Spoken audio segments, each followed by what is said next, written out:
अगर आप इतना अगर आप तैयार कर लेते हो तो आप ये मान के चल लेना कि आपकी जो ज्योग्राफी है वो कंप्लीटली आपकी ज्योग्राफी तैयार है। इससे बाहर आपको पढ़ने की आवश्यकता नहीं है, बशर्ते आप उत्तराखंड के अंतर्गत ग्रुप सी वनडे एग्जाम की तैयारी कर रहे हो।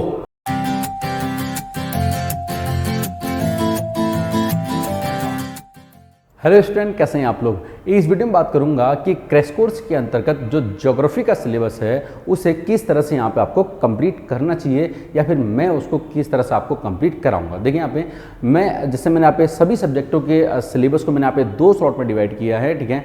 स्लॉट 1 जो रहेगा वो आपका इंपॉर्टेंट टॉपिक रहेंगे, स्लॉट 2 में जो रहेंगे आपके वो एवरेज टॉपिक रहेंगे, ठीक हो गया, ठीक है। एक चीज़ और मैं आपको यहाँ पे क्लियर करता हूँ। देखिए यहाँ पे कुछ लोग ये बोल रहे हैं कि सर क्या सिलेबस इतना ही है, बिल्कुल नहीं, सिलेबस में इससे और भी ज़्यादा टॉपिक हैं, ठीक है। तो मैंने उठा लिए हैं स्लॉट 1 के टॉपिक और स्लॉट 2 के टॉपिक, ठीक है। जो बचे हुए हैं वो बिल्कुल फर्जी टॉपिक हैं, ठीक है, ज़्यादा होंगे भी नहीं, कमी होंगे, ठीक है, और उनका पेपर से ज़्यादा कोई लेने देना होता नहीं है, क्लियर, ठीक है। चलिए देखिए यहाँ पे स्लॉट 1 की अगर मैं बात कर देता हूं तो फिर से मैं आपसे ये बोलूंगा कि आपके एग्जाम में 90% आपकी जो क्वेश्चन है वो आपको स्लॉट 1 से ही आएंगे, ठीक है। अगर आपने स्लॉट 1 आपने कवर कर लिया है तो एक तरह से आप ये बोल सकते हो कि आपका ज्योग्राफी का सिलेबस ग्रुप सी के लिए आपका तैयार है, ठीक होगा, ठीक है। जो आपके एग्जाम है इनकी करना पे, ठीक है, मतलब कांस्टेबल का हो गया, ठीक है, फॉरेस्ट गार्ड हो गया, पटवारी हो गया, ऐसा ही हो गया।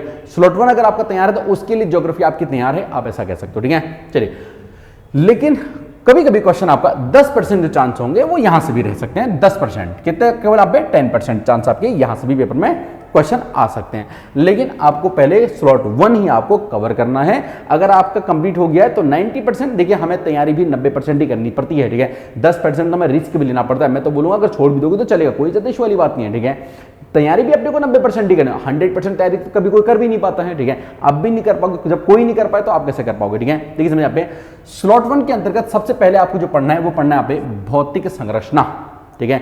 भौतिक संरचना में देखिए यहाँ पे आपको पहले पर्वत पढ़ने हैं, भारत के जो प्रमुख पर्वत हैं आपको वो पढ़ने हैं, ठीक है। दूसरा आपको दर्रे पढ़ने, भारत के जो प्रमुख दर्रे हैं वो आपको पढ़ने हैं। तीसरे भारत के प्रमुख पठार जो हैं आपको पठार पढ़ने हैं। चौथे आपको प्रमुख आपको द्वीप पढ़ने हैं, ठीक है, ठीक है। चलिए तो क्या पे पर्वत, दर्रे, पठार और द्वीप, 4 आपको ये टॉपिक पढ़ने हैं। अगर आप ये 4 टॉपिक पढ़ लेते हैं तो इन 4 टॉपिकों में से देखिए रैंडम क्वेश्चन आते हैं, कभी पर्वत से आ गया तो कभी दर्रे से आ गया, कभी पठार से, कभी द्वीप से, ठीक है। मतलब ओवरऑल मिला करके यहां से आपका 1 प्रश्न मिनिमम और मैक्सिमम 2 प्रश्न, ठीक है। किस टॉपिक से? भौतिक संरचना से। एक क्वेश्चन आपको यहां से 100% पेपर में मिलता है, ठीक है। किसी पेपर को उठा करके देख लेना, या तो पर्वत, दर्रे, पठार, द्वीप, इनमें से आपको एक क्वेश्चन आपको जरूर मिल जाएगा, ठीक है। दूसरा टॉपिक आपके यहाँ पे प्रमुख नदियां, नदियों से जरूर से आपसे एक क्वेश्चन पूछ लेता है नदियों से, ठीक है। देखिए इसमें नदियां आपको पढ़नी है, नदियों के साथ में नदियों में जो बनी हुई परियोजनाएं हैं, ठीक है, जिन्हें हम नदी बांध परियोजना कहते हैं, जैसे गांधी सागर परियोजना है, चंबल परियोजना है, ठीक है, माता टीला परियोजना है, इस तरह की जो परियोजनाएं हैं नदी परियोजनाएं। तीसरा इसी में आती है झील, ठीक है, शेषनाग झील, ठीक है, लोकटक झील, इस तरह वाली, ठीक है। तो 3 जो ये हैं, देखिए रैंडम क्वेश्चन, फिर से मैं बोलूंगा नदी से, परियोजनाओं से या फिर झील से। अगर मैं बोलूंगा देखो यहां से तो एक प्रश्न आपका जरूर से रखा ही हुआ है, आपके पेपर में छपा हुआ है, ठीक है। परियोजना और झील से रैंडमली क्वेश्चन कभी पूछ भी लेगा, कभी नहीं पूछेगा, ठीक है। तो यानी कि ये जो आपका टॉपिक रहेगा यहां से मिनिमम आपका 1 क्वेश्चन आपका रहेगा अगर केवल नदी से पूछते हैं, और मैक्सिमम यहां से 2 क्वेश्चन भी आपसे आपके पेपर में पूछे जा सकते हैं, ठीक है। चलिए तीसरा आता है प्रमुख जनजातियां। प्रमुख जनजातियां, जो भारत की प्रमुख जनजातियां हैं, ये टॉपिक बहुत इंपॉर्टेंट टॉपिक रहता है, ठीक है। प्रमुख जनजातियों से देखिए आपके कम से कम 1 प्रश्न आपसे ही पूछेगा, मैक्सिमम 2 प्रश्न आपसे ही पूछ सकता है, यहां से कम से कम 1 प्रश्न, मैक्सिमम 2 प्रश्न भी यहां से पूछ सकता है, ठीक है। यहाँ पे अगला यहाँ पे जो प्रमुख टॉपिक है वह है प्रमुख खनिज, ठीक है, खनिज, अयस्क और है खान, ठीक है। प्रमुख खनिज, अयस्क और क्या है यहाँ पे खान, ये तीनों में से कुछ ना कुछ आपसे जरूर पूछ लेगा, ठीक है। बताओ भैया एक खनिज कहाँ मिलता है, ये किसका अयस्क है, ये क्या है यहाँ पे, ये खान जो है किसकी खान है, या फिर ये खान कहाँ है, इस तरह से, ठीक है। तो छोटे यहाँ पे खनिज और अयस्क क्या होते हैं बेसिकली आपको नॉर्मली पता होगा, ठीक है। मैं किताबी भाषा की बात अगर नहीं करूँ, देखिए यहाँ पे जमीन के अंदर से खोद करके हम जो भी निकालते हैं, जमीन के अंदर से खोद करके हम जो भी निकालते हैं उसे खनिज कहा जाता है, ठीक है। खोद करके हम जो भी निकाले उसे खनिज कहा जाता है। लेकिन जब मैंने जमीन के अंदर से खोदा, जब मैंने जमीन को खोदा, कुछ ऐसी चीज मुझे मिल गई जिसको मैं धो धा करके मैंने नल पे लेके मैंने धो धा करके देखा, अरे भैया ये तो एक बढ़िया धातु मिल गई है, ठीक है, कुछ एक अच्छी नई चीज, एक अच्छी वस्तु मिल गई है, ठीक है, तो वो जो खनिज होगा, ठीक है, वो जो खनिज होगा वो उसका अयस्क हो जाएगा। आपको बात समझ में आ रही है, ठीक है। अगर मैंने देखा कि मैंने जमीन से मैंने कुछ खोदा और खोद करके मैंने कोई चीज निकाली है, ठीक है, और मैंने उसमें से अगर मैंने चांदी निकाल दिया है, ठीक है, मैंने चांदी निकाल दी है या मैंने कुछ उससे और चीज निकाल दी है, तो मैं बोलूंगा ये इसका अयस्क है। बात सबको समझ आ रही है, ठीक है। चलिए समझ में आ गई है तो बहुत अच्छी बात है। फिलहाल आप ये समझ लो, ठीक है, खनिज जितनी भी चीजें हम खोदते हैं वो सब खनिज हैं, लेकिन अयस्क वो प्रमुख खनिज हैं, अयस्क हैं वो प्रमुख खनिज हैं जिनसे हम कुछ धातु प्राप्त करते हैं, ठीक है। इसका मतलब ये भी है सारी जो धातुएं होती हैं, सारे जो खनिज हैं वो सब क्या होती हैं यहाँ पे, ठीक है, मतलब अयस्क जो है वो निकल तो वहीं से रहे हैं, तो सारे अयस्क क्या होते हैं, खनिज होते हैं, लेकिन सारे खनिज अयस्क नहीं होते। इसकी ये तो समझ में आया मुझे यहाँ पे, ठीक है, क्योंकि मैंने जो भी खोदा अगर कुछ उपयोगी चीज मिल गई तो वह अयस्क हो गया है, तो इसका मतलब सभी खनिज क्या होते हैं, अयस्क होते हैं, ठीक है। यही तो मतलब सॉरी सभी खनिज क्या, सभी अयस्क क्या होते हैं, खनिज होते हैं, क्योंकि निकाल के हम सभी को पृथ्वी से खोद रहे हैं, सभी अयस्क खनिज होते हैं, लेकिन सभी खनिज उपयोगी नहीं है, कुछ हमें पत्थर मिट्टी ये भी तो निकल रहा है, ठीक है, तो सभी खनिज अयस्क नहीं होते हैं, ठीक है। और जिस खान से ये निकल रहे हैं उसे हम उस खनिज की खान या उस अयस्क की खान कहते हैं, ठीक है। देखिए यहाँ पे एक प्रश्न आपका यहां से भी जरूर पूछ लेता है, कम से कम एक प्रश्न, ठीक है, मैं मान के चल रहा हूं एक प्रश्न आपसे पूछ लेगा। पांचवा टॉपिक आता है प्रमुख उद्योग, ठीक है, जो प्रमुख इंडस्ट्रियां लगी हुई हैं, ठीक है, प्रमुख उद्योग लगे हुए हैं, उन उद्योगों से आपसे एक क्वेश्चन ये जरूर पूछ लेता है, ठीक है। इनमें से देखिए, इनमें प्रमुख उद्योग जो उद्योग हैं, जैसे लौह इस्पात उद्योग है, ठीक है, जैसे हमारे रेल के डिब्बे हमारे कहाँ बन रहे हैं, इस तरह वाले उद्योग, ठीक है, जैसे हम बोलते हैं ना कि राउरकेला कहाँ है, इस तरह वाले जो होते हैं, ठीक है, भिलाई कहाँ है, इस तरह वाले जो उद्योग हैं वो यहाँ से आपसे जरूर पूछ जाते हैं। तो एक प्रश्न आपका उद्योगों से भी आपसे जरूर आपसे पूछ लेगा, आप ये ध्यान रख लेना, ठीक है। चलिए अगला टॉपिक आता है यहाँ पे मिट्टी। देखिए अगला टॉपिक आता है मिट्टी। मिट्टी में देखिए यहाँ पे केवल दो मिट्टी तो बहुत प्रकार की होती है, ठीक है, 8 प्रकार की मिट्टी होती है।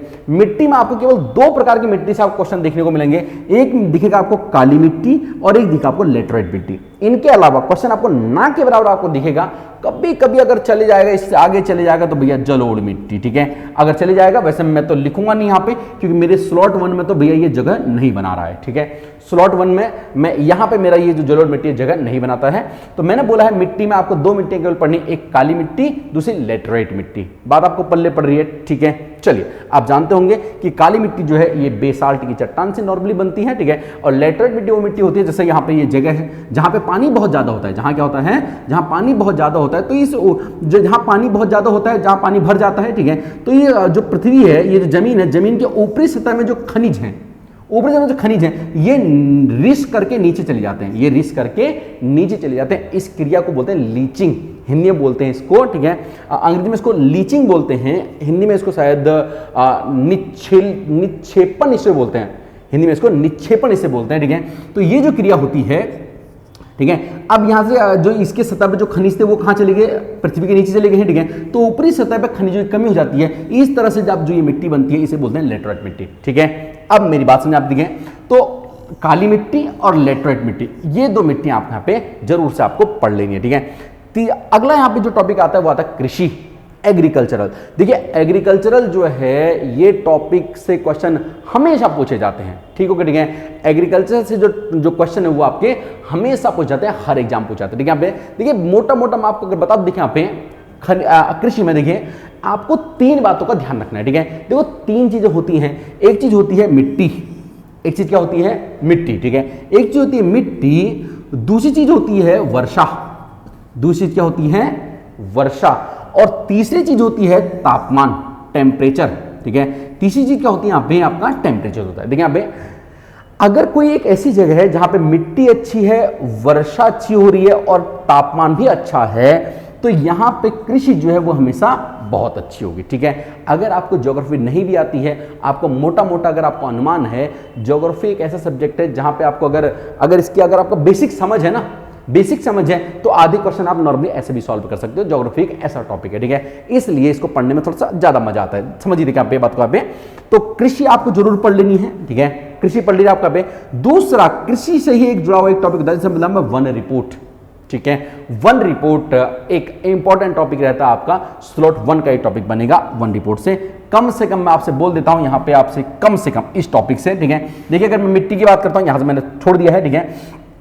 इंडस्ट्री से आपका एक क्वेश्चन पूछ लेगा, ठीक है।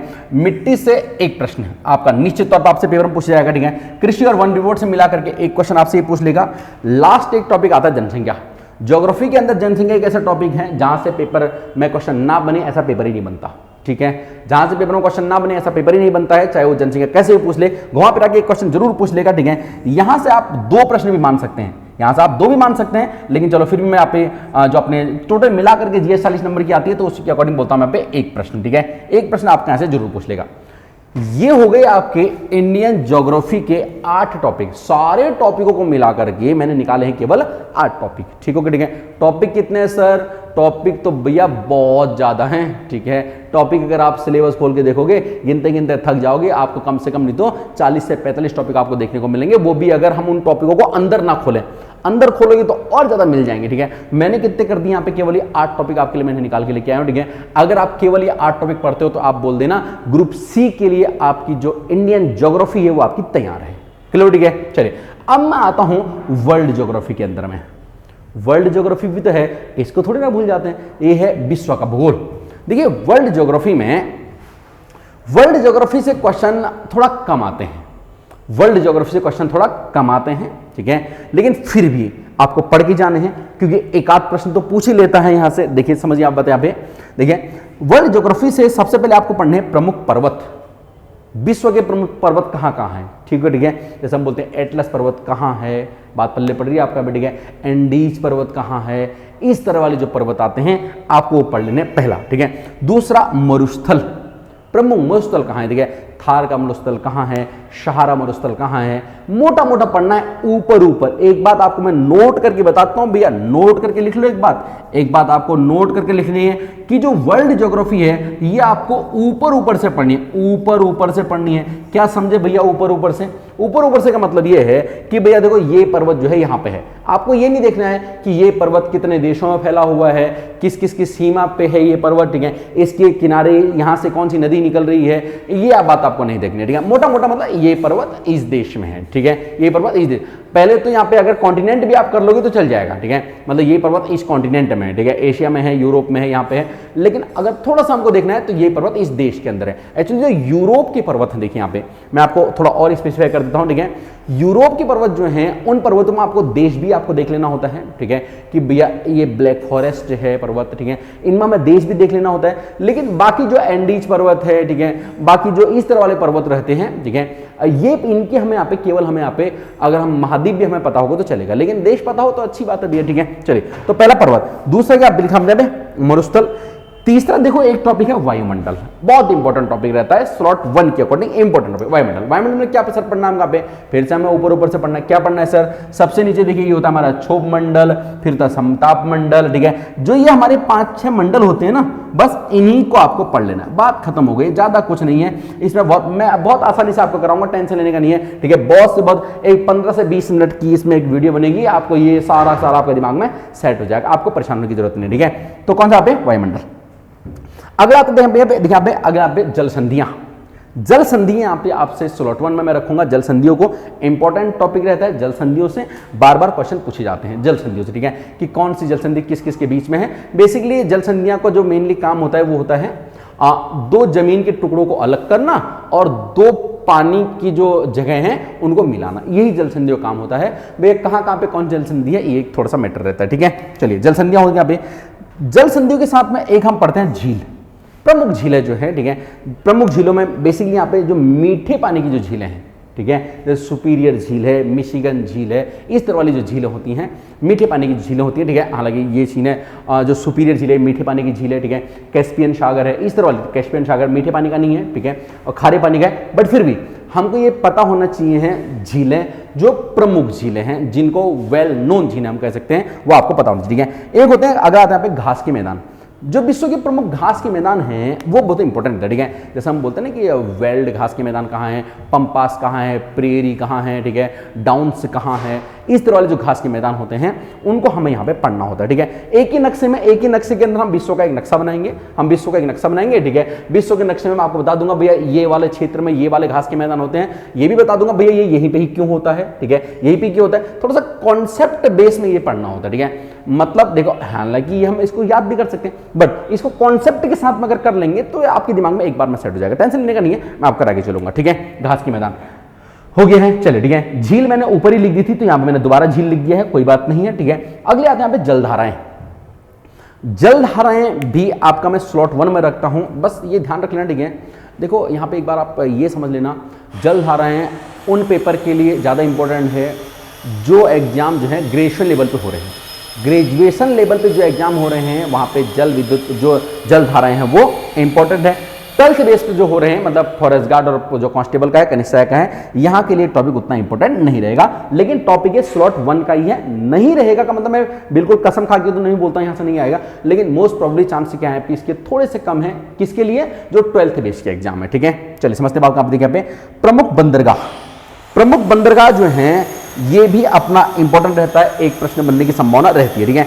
एक रहता है यहाँ पे भूकंप। भूकंप एक ऐसा टॉपिक है, यहां से बहुत बार पेपरों क्वेश्चन पूछ जाता है। एक्चुअली वो क्वेश्चन इसलिए भी आपसे पूछ लेता है क्योंकि उत्तराखंड जो है एक भूकंप जोन में आता है, ठीक है। तो यहां से आपसे क्वेश्चन इसलिए थोड़ा सा ज्यादा आपसे ये पूछ लेता है, ठीक हो गया है। चलिए किससे काम है यहाँ पे? भूकंप से। तो ये आपका हो गया है स्लॉट 1 आपका, ठीक है। किससे यहाँ पे? ये इंडियन ज्योग्राफी का और ये वर्ल्ड ज्योग्राफी का। देखिए अगर मैं इन क्वेश्चनों को अगर मैं ऐड कर देता हूं, अगर मैं केवल इंडियन ज्योग्राफी क्वेश्चन को ऐड करता हूं, देखिए यहाँ पे क्वेश्चन कहां पे, तो 1 2 3 4 5 6 7 8 टॉपिकों से मिनिमम 8 क्वेश्चन, ठीक है। यहां कितने टॉपिक हैं? 1 2 3 4 नहीं बचे, ठीक है 4 5 6 टॉपिक ये हैं, तो 8 से 14 ये 14 टॉपिक ऐसे हैं। अगर आपने इन 14 टॉपिकों को पढ़ लिया है तो इन्हीं 14 टॉपिकों से आपके पेपर में आपको क्वेश्चन दिखेगा, ठीक है। मिलाकर के 40 नंबर की आती है, तो हद से हद ज्योग्राफी आएंगे कितने? 3 से 4 क्वेश्चन आएंगे, 3-4 क्वेश्चन, 5 मान लो हद से, ठीक है। तो भैया वो जो आपके 4 से 5 क्वेश्चन आने हैं वो आपके केवल और केवल इन्हीं 14 टॉपिकों से आने हैं, ठीक हो गया है। चलिए स्लॉट 2 की मैं फिर भी बात कर लेता हूं। स्लॉट 2 में देखिए यहाँ पे आपको सबसे पहले सामान्य परिचय आप एक बार पढ़ लेना। सामान्य परिचय से कभी क्वेश्चन आ जाते हैं, ठीक है। सामान्य परिचय क्या होता है कि भैया भारत कहाँ पे है, भारत, ठीक है, भारत कौन से गोलार्ध में है, किस अक्षांश पे है, ये वो सवाल जो रहते हैं, मतलब कम आता है क्वेश्चन लेकिन आ जाता है, ठीक है। कभी कभार आ जाता है क्वेश्चन की भारत की कितने राज्यों की सीमा समुद्र से लगती है, इस तरह वाले, ठीक है। कितने आपने, ठीक है, मतलब कितने वाले ऐसे हैं जो लैंड लॉक हैं, इस तरह वाले जो क्वेश्चन, मोटे मोटे क्वेश्चन, ठीक है। मतलब पाकिस्तान की सीमा कौन कौन से राज्य से लगती है, चीन की कौन कौन से राज्य से लगती है, इस तरह वाला जो होता है कभी कभार ये पूछ लिया जाता है, ठीक है। तो ये सामान्य परिचय आपको पता होना चाहिए, ठीक है। हालांकि मैं तो यहाँ पे करा ही दूंगा, लेकिन चांस थोड़े कम रहते हैं कि कभी कभार देखा, ठीक है, कि अपनी जो कर्क रेखा है वो किन किन राज्यों से जा रही है, आ भी जाता है, ठीक है। जब पेपर हल्का बनता है तो आ भी जाता है क्वेश्चन यहाँ से, तो इसको हम कर लेंगे, मतलब आपको करना चाहिए, ठीक है। चलिए दूसरा आता है भौगोलिक विभाजन। भारत का जो भौगोलिक विभाजन है यहां से आपका एक क्वेश्चन बन जाता है, क्वेश्चन, ठीक है। मतलब देखिए इन टॉपिकों से क्वेश्चन रैंडम कभी आता भी है, कभी नहीं भी आता, कभी आता भी है, नहीं भी आता, ठीक है। लेकिन अपनी तैयारी के दौर पे अगर मैं स्लॉट 1 को कंप्लीट करता हूं तो मैं बोलूंगा मेरी अच्छी तैयारी है, और अगर स्लॉट 2 भी हो गया तो भैया सोने में सुहागा, ठीक है। भौगोलिक विभाजन में देखिए अगर मैं बात करता हूं भौगोलिक विभाजन की, तो अगर मैं मोटा मोटा अगर बोलता आपको यहाँ पे, तो आपको इसमें कितना पढ़ना है, देखिए यहाँ पे भौगोलिक विभाजन आपको यहाँ पे अगर मैं कुछ इस तरह से अगर मैं कर दूं, देखिए आपको इसमें कितना पढ़ना है, अगर मैं ऐसा बोलूंगा तो मेरे हिसाब से आपको इसमें जो पढ़ना चाहिए है कुछ इस तरह से, देखिए समझ यहाँ पे भौगोलिक विभाजन ये आपका रहता है उत्तर वाला एरिया।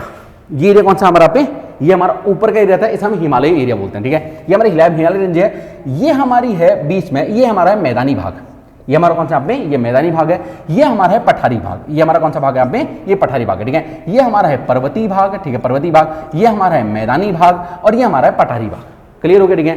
तो बस यही 3 सेगमेंट हमको पढ़ना है। देखिए पर्वतीय भाग के अंदर मैं जानता हूं कि हमारा जो उत्तर में एक ही पर्वत है वो हिमालय, मतलब हमको हिमालय पढ़ लेना है। पर्वतीय भाग के अंदर क्या पढ़ना है, पर्वत पढ़ना है, मतलब क्या पढ़ना है, हिमालय पढ़ना है, ठीक है। मैदानी भाग के अंतर्गत हमको बेसिकली क्या पढ़ना होता है, देखिए मैदान जो है हम जानते हैं कि नदियों द्वारा लाए गए अवसाद से मैदान बनते हैं। नदियों जो अपने साथ में मिट्टी, झाड़ फूस को लेके आती है, जो भी लेके आती है, ठीक है, उससे जो क्रिएट होता है उसे हम मैदान बोलते हैं, ठीक है। तो जाहिर सी बात देखिए यहाँ पे उत्तर भारत से जो नदियां आती है उन्होंने ये इस मैदान को बना रखा है। तो उत्तर भारत से मेनली नदियां कौन सी आती है, गंगा, गंगा के साथ में यमुना जो इसकी सहायक नदी है, इस तरह से, ठीक है। बाकी गंगा में बाकी नदियां मिलती हैं। तो मेनली ये जो मैदान है इस मैदान को हम बोलते हैं गंगा का मैदान, इसे हम क्या बोलते हैं, गंगा का मैदान, क्योंकि उसी ने और उसी के सहायक नदियों ने ये बना रखा है। ठीक हो गया, ठीक है, इसे गंगा का मैदान हम बोलते हैं। तो इसके बारे में मैदान के बारे में हमें थोड़ा पता होना चाहिए। ठीक है, तीसरा ये नीचे आता है हमारा पठारी बाग।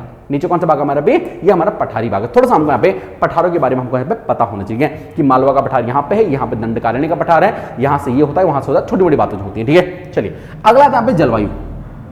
जलवायु जो है ये कॉन्सेप्चुअल टॉपिक है, एक लंबा टॉपिक है, बड़ा टॉपिक है। ठीक है, छोटे एग्जाम में क्वेश्चन ना के बराबर आते हैं, बहुत कम आपको देखने को मिलेंगे, लेकिन ग्रेजुएशन लेवल पे जो आपके पेपर बनते हैं वहां से क्वेश्चन बन सकता है यहाँ से। ठीक है, नॉर्मली कम बनता है, इसलिए मैंने स्लॉट 2 में डाला है, नॉर्मली कम बनता है, लेकिन पूछा भी जा सकता है। ठीक है, क्योंकि जलवायु के अंतर्गत में छोटी मोटी चीजें भी होती है, इसमें बड़ी चीजें भी होती हैं, छोटी मोटी बातें भी होती है, इसमें बड़ी बातें भी होती है। ठीक है, फिलहाल मेरी लिस्ट में ये स्लॉट 2 में आ रहा है। ठीक है, आप करना चाहो तो इसको आप थोड़ा सा आप कर सकते हैं, ध्यान लगा करके, ध्यान से इसको आप कर सकते हैं। ठीक है, अगला देखिए जलप्रपात, जो वाटरफॉल होते हैं, वाटरफॉल भी आपका एक इंपॉर्टेंट टॉपिक रहता है, रैंडमली कभी पूछ लेता है, कभी नहीं भी पूछता है। ठीक है, अगला था ऊर्जा, एनर्जी। ऊर्जा भी आपका एक अच्छा टॉपिक है, यहां से क्वेश्चन बनने की संभावना बनी रहती है। बस फिर से बोलूंगा, रैंडम 10% चांस है इन टॉपिक से क्वेश्चन आने के। ये आपका इंडियन ज्योग्राफी का आपका स्लॉट 2 हो गया है। ठीक है, अब मैं बात करता हूं वर्ल्ड ज्योग्राफी के। देखिए, वर्ल्ड ज्योग्राफी के स्लॉट 2 में मैंने केवल 4 टॉपिक रखे हैं। वर्ल्ड ज्योग्राफी के स्लॉट 2 में केवल 4 टॉपिक रखे हैं। पहला है चक्रवात। चक्रवातों में ज्यादा नहीं पढ़ना होता है, केवल चक्रवातों के नाम, कि कौन सा चक्रवात कहां आता है। चीन में जो चक्रवात आया उस चक्रवात का क्या नाम था। ठीक है, यहां पे जो चक्रवात आया उसका क्या नाम था, पाकिस्तान में चक्रवात आया उसका क्या नाम था। ठीक है, तो ध्यान रख लेना इन चक्रवातों के नाम। बेसिकली हमारे जो पड़ोसी राज्य देश हैं उनमें उनके चक्रवातों के नाम आपको बता दिए, कि बांग्लादेश में चक्रवात आता है वो कौन सा है, श्रीलंका में आता है वो कौन सा है, इधर लक्षद्वीप वगैरह में, मतलब ये तो अपने राज्य ही हो गए। ठीक है, बाकी इधर जो अपने मतलब जो हमारे पड़ोसी देश हैं, बेसिकली आप समझना पे जो पड़ोसी देशों में जो चक्रवात है उनके नाम क्या है। विश्व की जो खाने हैं, कभी कभार यहां से क्वेश्चन बन जाता है, लेकिन आप छोड़ के चलोगे तो चलेगा। ठीक है, जो स्थानीय हवाएं हैं, विश्व की जो प्रमुख स्थानीय हवाएं होती हैं, स्थानीय हवाओं के अपने आप में कुछ नाम होते हैं। ठीक है, उनके नाम अगर आपको पता हो तो ये स्लॉट में आता है। ठीक है, अगला ज्वार भाटा। अगला टॉपिक यहाँ पे क्या है, आपका टॉपिक यहाँ पे ज्वार भाटा। ज्वार भाटा से भी कभी बार क्वेश्चन बन भी जाता है, कभी नहीं बनता है। ठीक है, हालांकि मैं तो यहाँ पे पढ़ा ही दूंगा आपको स्लॉट में, इसमें मैं आपको पढ़ा ही दूंगा, लेकिन क्वेश्चन आने की संभावना थोड़ी सी कम रहेगी। ठीक है, तो ये रहा आपका ज्योग्राफी का आपका जो कंप्लीट सिलेबस है। ये आपका स्लॉट 2, ये आपका स्लॉट 1, ये आपका स्लॉट 2। ठीक है, अगर आप तैयार कर लेते हो तो आप ये मान के चल लेना कि आपकी जो ज्योग्राफी है वो कंप्लीटली आपकी ज्योग्राफी तैयार है। इससे बाहर आपको पढ़ने की आवश्यकता नहीं है, बशर्ते आप उत्तराखंड के अंतर्गत ग्रुप सी वनडे एग्जाम की तैयारी कर रहे हो। ठीक हो गया, ठीक है, ध्यान रखना ये सारी वीडियो केवल और केवल वनडे एग्जाम्स के अकॉर्डिंग ही बन रही है। ठीक है, ऐसा नहीं कि पीसीएस में आप ये इस तरह से, हालांकि पीसीएस वगैरह में भी ऐसा ही होता है, अधिकतर ऐसा ही होता है, पीसीएस वगैरह में अधिकतर ऐसा ही होता है, लेकिन फिर भी मैं जो वहां पे थोड़ा सा और टॉपिक भी जुड़ जाते हैं इसमें बायोम वगैरह वगैरह चीजें इसमें जुड़ जाती हैं। ठीक है, वो मैंने यहाँ पे देखो, वो तो ना मेरा स्लॉट 1 में ना मेरा स्लॉट 2 में कहीं भी नहीं है। ठीक है, तो क्वेश्चन बन जाते हैं कभी बार, हालांकि वो एनवायरमेंट का भी अपने आप में एक टॉपिक रहता है। फिलहाल अगर आपका इतना तैयार है, आप मान लेना कि आपकी ज्योग्राफी जो है वो तरीके से तैयार है। ठीक है, चलिए खुद से करिए, चाहे हमारे साथ में करिए, आपको करना इतना ही है। क्लियर होगा, ठीक है। अगर आपको वीडियो पसंद आए तो वीडियो को लाइक कर देना, चैनल पर नए आए तो सब्सक्राइब जरूर कर लेना, ठीक है, क्योंकि इसी तरह की वीडियोस हम यहाँ पे डालते रहते हैं और इन वीडियोस को तुरंत जैसे हम अपलोड करते हैं आपको अगर चाहिए हैं तो साइड में बेल आइकन का बटन होता है, उसे भी आप प्रेस कर लेना। अगर हमारे इस कोर्स से आपको जुड़ना है, क्रैश कोर्स से अगर आपको जुड़ना है, इसमें भी 1000 रुपये का इसमें डिस्काउंट चल रहा है। इस कोर्स में जुड़ने के लिए आपको एक मैसेज करना है एंट्री, ठीक है, आपको मैसेज करना है एंट्री कोर्स, क्रैश कोर्स आपको यहाँ पे लिखना है, ठीक है, क्रैश कोर्स आपको लिखना है और इसे सेंड कर देना है 9758803949 पे। इस नंबर पे आपको सेंड कर देना है, ठीक है, और विद इन हाफ आवर के अंदर आप हमारे कोर्स से आप मेरे जुड़ जाएंगे, ठीक है। अगर आपकी तैयारी अभी तक बिल्कुल जीरो भी है तो मैं यकीन से आपको बोलता हूं, अगर आप इतना भी कर लेंगे तो आप एक अच्छी कंडीशन में होंगे पेपर देने के। बने रहिए, थैंक यू, शुक्रिया, धन्यवाद।